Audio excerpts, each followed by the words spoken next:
بسم اللہ الرحمن الرحیم۔ حضرت ابوبکر صدیق رضی اللہ تعالیٰ عنہ۔ پیدائش: آپ کی پیدائش سن 574 ہجری میں واقع فیل سے 3 سال بعد ہوئی۔ حضرت ابوبکر کو یہ اعزاز حاصل ہے کہ آپ کے خاندان کی 4 نسلیں اسلام سے مشرف ہوئیں۔ والد، والدہ، خود، اولاد، پوتے، نواسے سب نے حضرت صلی اللہ علیہ وآلہ وسلم کے دست اقدس پر اسلام قبول کیا۔ لقب: حضرت صلی اللہ علیہ وآلہ وسلم نے ایک مرتبہ آپ کو فرمایا، ابو بکر عتیق اللہ من النار، ابو بکر جہنم کی آگ سے آزاد ہے۔ اسی وقت سے آپ حقیق کے لقب سے مشہور ہوئے۔ حضرت محمد صلی اللہ علیہ وآلہ وسلم سے تعلق صحبت: حضرت ابو بکر صدیق رضی اللہ تعالیٰ عنہ آپ صلی اللہ علیہ وآلہ وسلم سے عمر میں صرف 2 سال چھوٹے تھے۔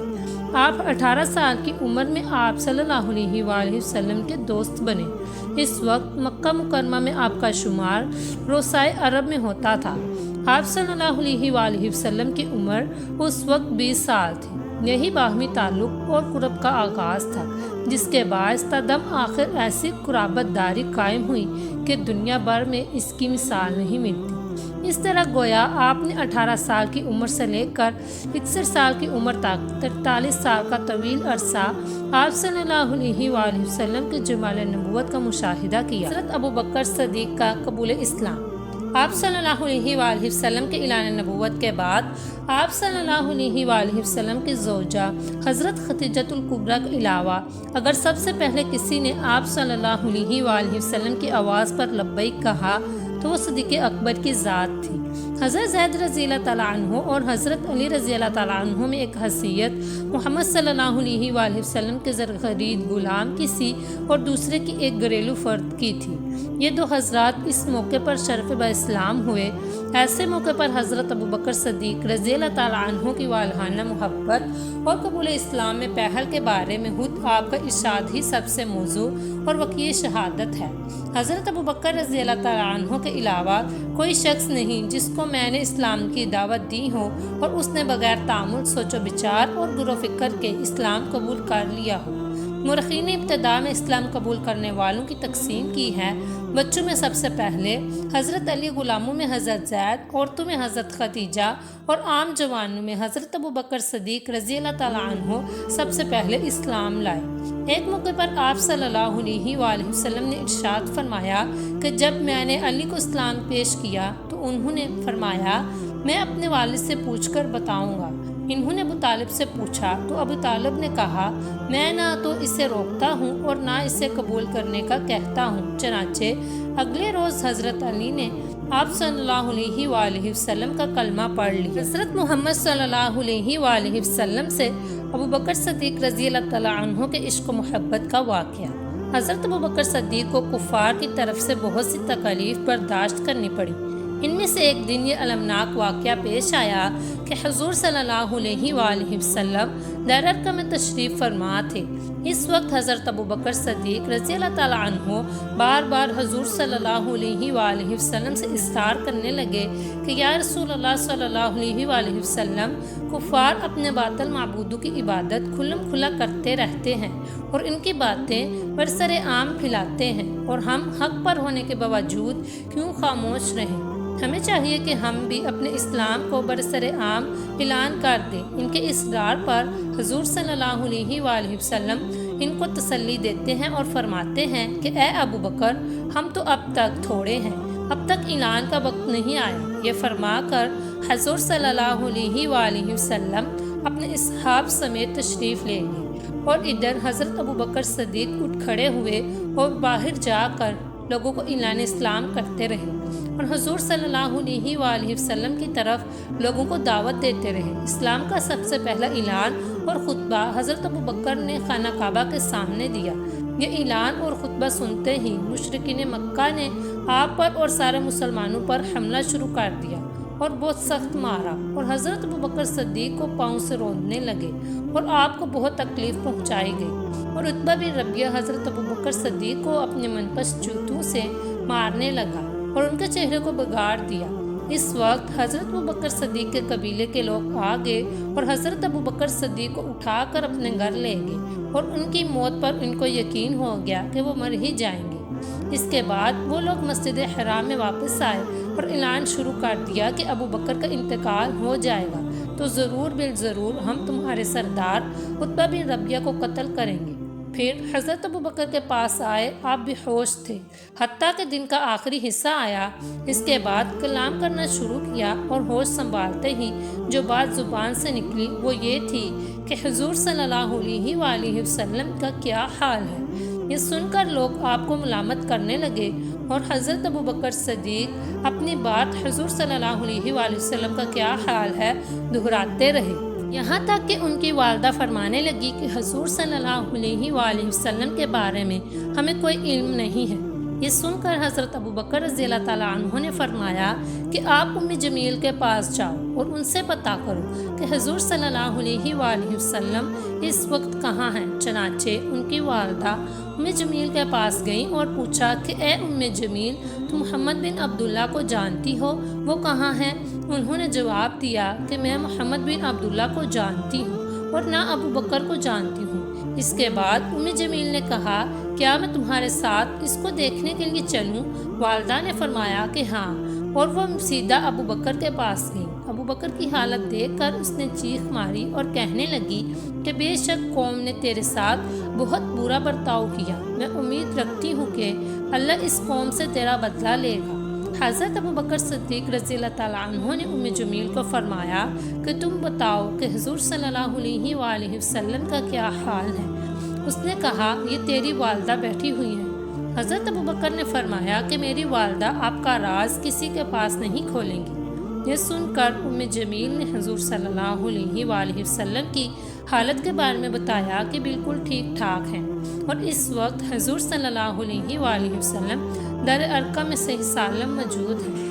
یہ سن کر حضرت ابو بکر نے فرمایا اس وقت تک کچھ کھانا نہیں کھاؤں گا اور نہ پیوں گا جب تک کہ حضور صلی اللہ علیہ وآلہ وسلم کی خدمت میں حاضر نہ ہو جاؤں۔ یہ سن کر ان کی والدہ نے فرمایا کہ لوگوں کی پریشانی دور ہو گئی جب انہیں نبی کریم صلی اللہ علیہ وآلہ وسلم کی خدمت میں لے گئے، اور حضور صلی اللہ علیہ وآلہ وسلم نے جب حضرت ابو بکر کو دیکھا تو آپ صلی اللہ علیہ وآلہ وسلم پر رقت طاری ہوگی۔ اس کے بعد حضرت ابو بکر رضی اللہ تعالیٰ عنہ نے فرمایا کہ یا رسول اللہ صلی اللہ علیہ وآلہ وسلم، میرے ماں باپ آپ پر قربان ہوں۔ اس وقت مجھے کفار کی طرف سے کوئی تکلیف نہیں پہنچی مگر یہ کہ لوگوں نے میرے چہرے پر حملہ کر کے زخم پہنچایا، اور یہ میری والدہ ہے جو اپنے لڑکے کے ساتھ اچھا برتاؤ کرنے والی ہے۔ آپ صلی اللہ علیہ وآلہ وسلم نے دعا فرمائی کہ اللہ تعالیٰ ان کو جہنم کی آگ سے نجات عطا فرمائے۔ فوراً حضور صلی اللہ علیہ وآلہ وسلم نے ان کی والدہ کے لیے دعا فرما دی اور ساتھ ساتھ ان کو اسلام کی دعوت دی، بس وہ اس وقت مسلمان ہو گئی۔ ہجرت 27 صفر 13 نبوت شب 5 شنبہ کو آپ صلی اللہ علیہ وآلہ وسلم نے ہجرت فرمائی۔ حضور صلی اللہ علیہ وآلہ وسلم اول حضرت ابو بکر کے مکان پر تشریف لائے۔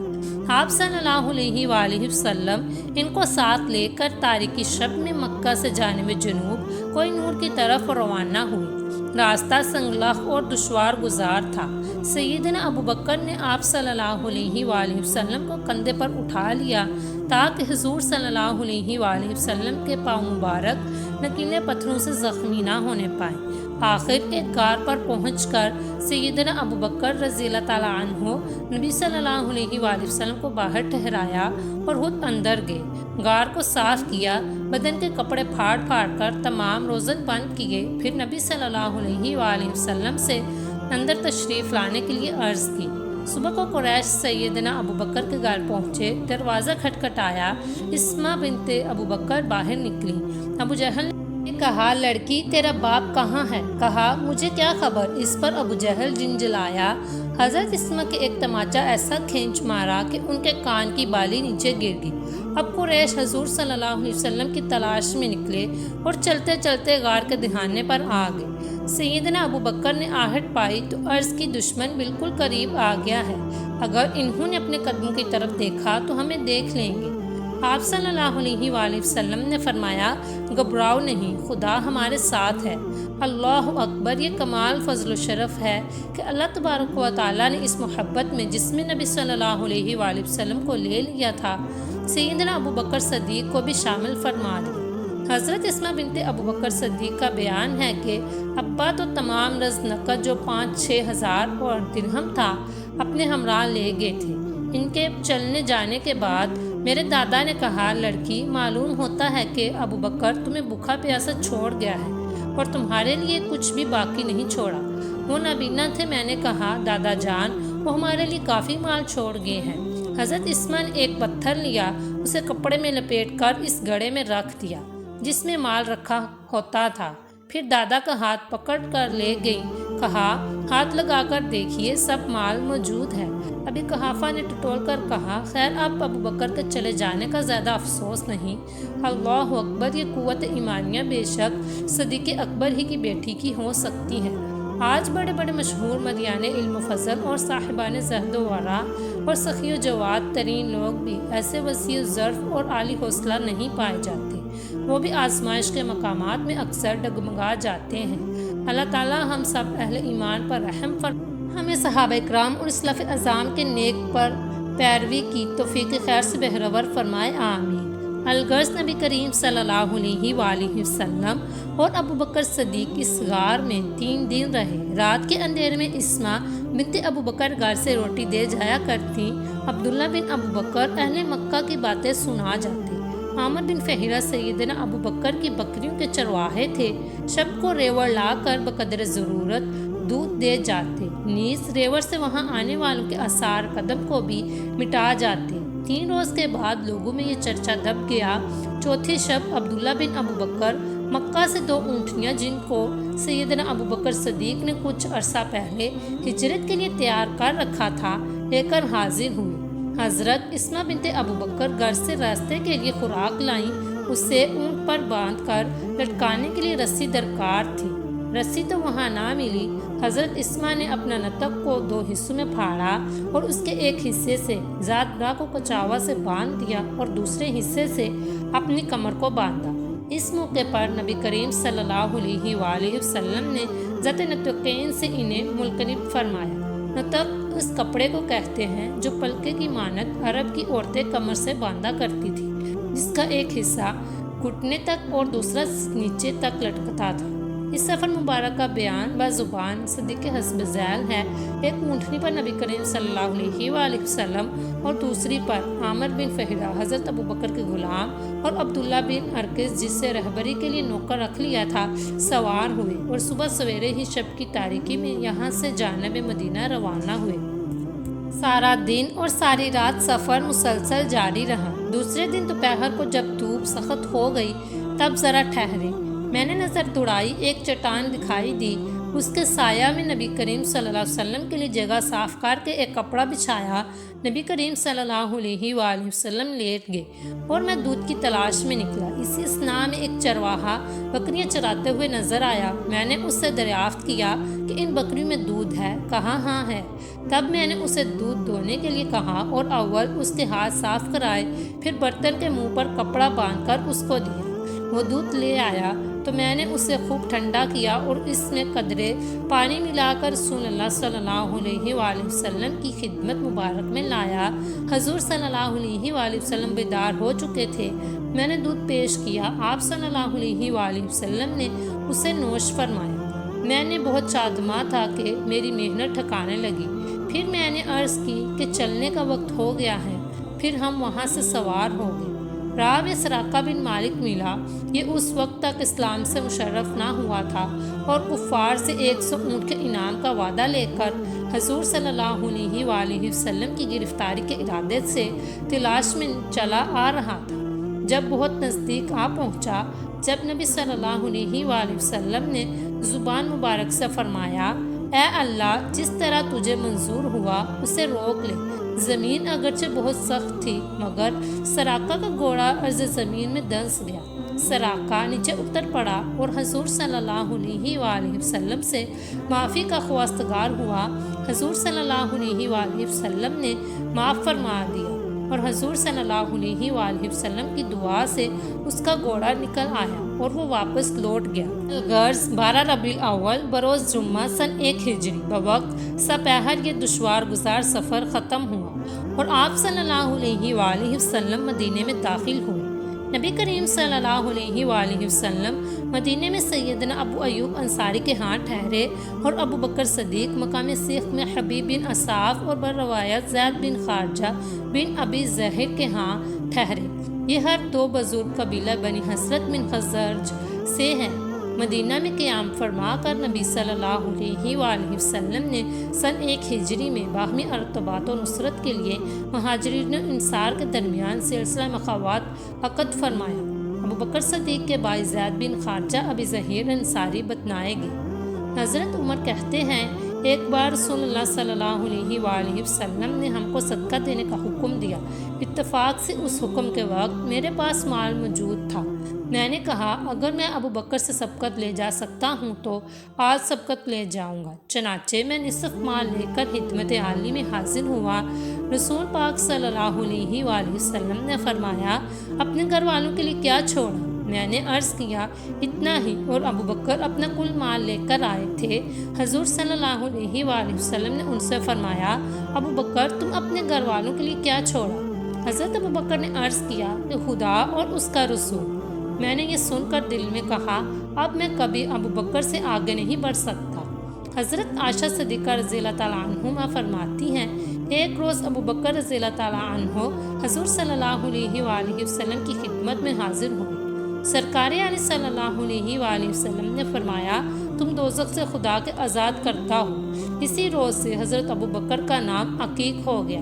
عقیق اسے کہتے ہیں جو رہائی پا چکا ہو۔ حضرت ابن عمر فرماتے ہیں کہ رسول پاک صلی اللہ علیہ وآلہ وسلم نے فرمایا سب سے پہلے میں قبر سے اٹھایا جاؤں گا، پھر ابو بکر، پھر عمر، پھر میں بقی کے مدفونوں کی طرف جاؤں گا اور ان کو اٹھا کر میرے ساتھ کر دیا جائے گا، وہاں عثمان مدفون ہے۔ حضرت ابو ہریرہ کہتے ہیں کہ ایک بار رسول اللہ صلی اللہ علیہ وآلہ وسلم نے فرمایا میرے پاس جبرائیل آئے تھے، میرا ہاتھ پکڑ کر انہوں نے مجھے جنت کا دروازہ دکھلایا جس سے میری امت جنت میں داخل ہوگی۔ یہ سن کر حضرت ابو بکر رضی اللہ تعالیٰ عنہ نے عرض کیا یا رسول اللہ میرا دل چاہتا ہے کہ میں بھی آپ صلی اللہ علیہ وآلہ وسلم کے ساتھ ہوتا تو میں بھی دیکھ سکتا۔ فرمایا ابو بکر تم تو سب سے پہلے جنت میں داخل ہوگی۔ اگر آپ کو ویڈیو پسند آئی ہو تو ویڈیو کو لائک کریں، شیئر کریں اور چینل کو سبسکرائب کریں۔ شکریہ۔